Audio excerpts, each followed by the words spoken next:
my mom raised me right. That's what I can say. Yay. Consistency is key. So Yeah. Shout out Mama Shaq. Mama Shaq. She's probably watching actually. Oh yeah. Hey, Mama Shaq. Yeah. Why Nairobi's youngest sponsor? And it's your mom. Your mom's watching, so go on. Yeah, Tell us. First of all, I sponsor happiness. You see all I sponsor happiness and joy. Those are the two things I sponsor. But you know, I get that question a lot. I've always been getting it. So the name sponsor actually came about when I was studying everything out. I was in USIU, and we all know who did the boss chick, so we know they're really close. So back then, you know, she used to post me a lot. It looked like there was something going on, and I was young. So in school, people started calling me Sponyo, Sponyo. So I was like, come on, guys, that's not a really good term around this time. Because, you know, it's being associated with the wrong, you know, crowd.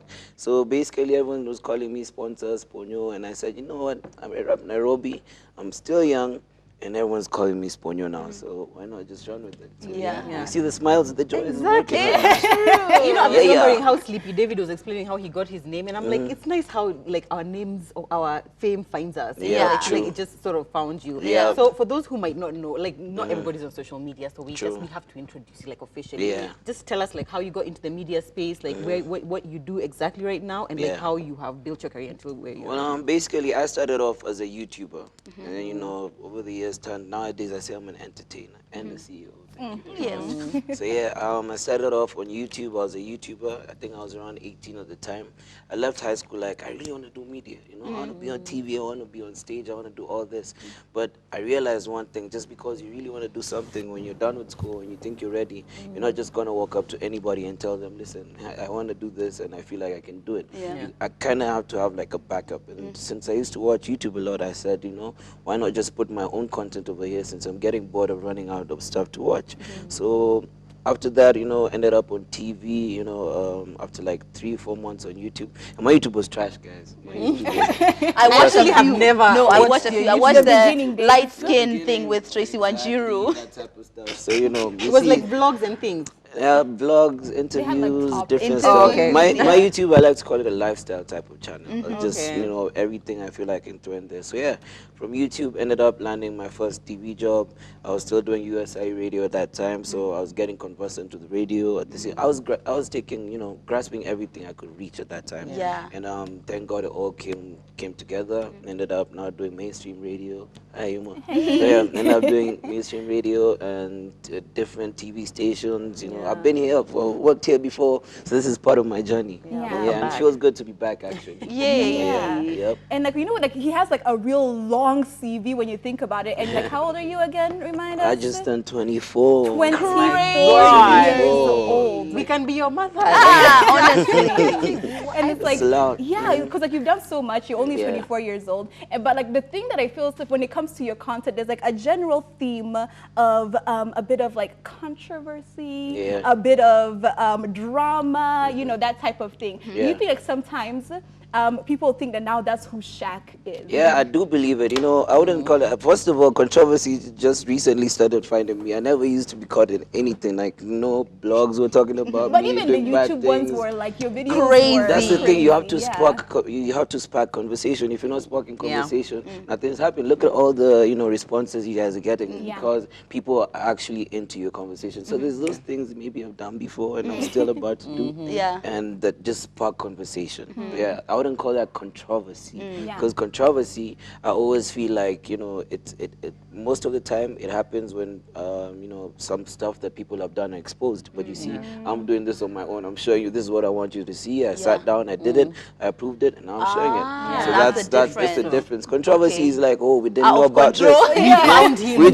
We found him. My sister said this. You know, that's controversy. You know, they didn't plan on that, or maybe stuff like that. But it's actions that they took, you know, way back that's coming to light now.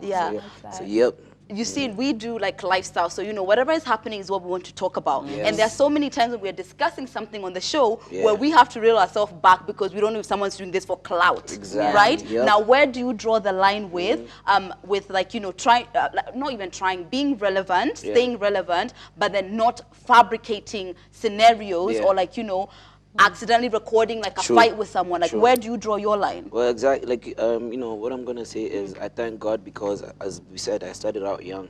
So all my stuff I built organically. The clout just came the other day. People just started, you know, doing stuff for eyeballs, doing stuff for comments, likes, and all that stuff.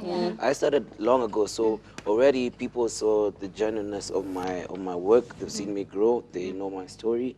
So I don't really have to fake anything. You know what I mean? But that's what a lot of people are doing right now. Like the stuff you're talking about, recording themselves or being recorded and stuff like that. It only lasts for a bit, but for longevity in the game, I call it the game. The game. Whatever we do. We in the game. Yeah, we're in the game. Yeah, we're in the streets, we're in the game. So for longevity in the game, you can't play with people. Yeah. You get that? For longevity in the game, you cannot play with people. Because ultimately, someone is gonna be like this guy. Exactly. Yeah. Speaking of, speaking of faking it, recently, you know, at some point there's BNN on BNN, which we cover here all the time. He's like our favorite. What's BNN? No, like for real. I like that response. That was awkward.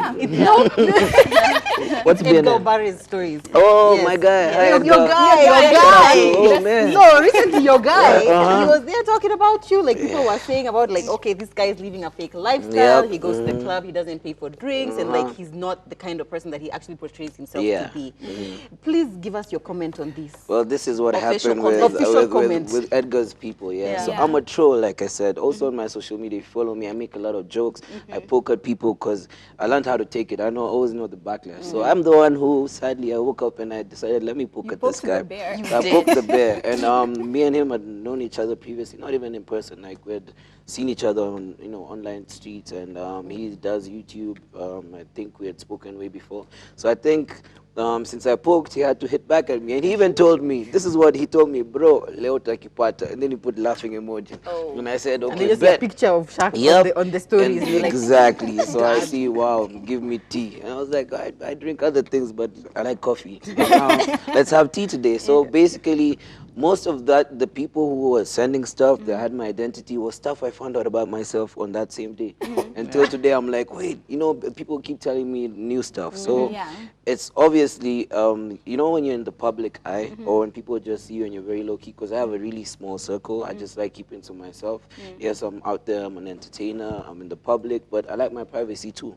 And obviously, people will look at you and have a lot of, how do we put it, speculation, assumptions. They'll be like, no, assumptions and everything. Plus, again, I'm young. Most of the stuff I've been doing with the lifestyle I live, a lot of, you know, a lot of it is not as easy to grasp a young person doing. Right. If I can put it like that. Exactly. So obviously, I found out a lot about stuff from BNN. Even me, I said that it will show my identity. Can you ask this person when I did this? You know, how did this happen? So and actually, I like that happened, and I poked him because nowadays I even wake up, like yesterday I woke up and I'm being told, yo, you didn't read about your business on Sunday. I didn't see any screenshot, nothing. So I miss them nowadays. I miss them nowadays.